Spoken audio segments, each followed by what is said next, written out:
Sir আপনার অর্ডারটা। Thank you. কত হয়েছে? জি 790 টাকা। ওকে ফাইন, কিউআর কোডটা দাও। স্যার আমার কাছে তো অ্যাপ নেই, আপনি আমাকে ক্যাশ পেমেন্ট করে দেন।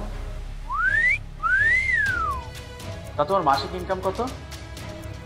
অর্ডার ভালো আসলে 15-20-এর মতো পাওয়া যায়, কিন্তু অর্ডার কম হলে 10-12-এর মধ্যেই মাস কাটাতে হয়।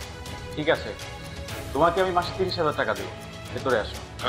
সরি আমি বুঝতে পারলাম না, আপনি আমাকে টাকা দিয়ে দেন, আমি চলে যাবো। তুমি যদি ভালো মেয়ে হও তাহলে তুমি বাসায় থাকো, তোমার হাজবেন্ডকে কাজ করতে পাঠাও। স্যার আমার হাজব্যান্ডটা ক্যান্সারের রোগী, আমার সন্তান আছে, আমি সৎভাবে ইনকাম করি যাতে আমার সন্তানকে আমি সুন্দর মতো মানুষ করতে পারি, আমার হাজব্যান্ডের মেডিসিন খরচটা কিছুটা হলেও যাতে চালাতে পারি। আমার হাজব্যান্ড অসুস্থ বললে আমি এসবে কি আমার ইনকাম করতে হবে, এতটা অভাবে আমরা নেই। আপনি আমাকে টাকাটা দিয়ে দেন স্যার। একটা মেয়ে যখন সত্যিকারে ভালোবাসতে শুরু করে তখন সেই মেয়েটা তার জন্য সব কিছু করতে পারে। I salute.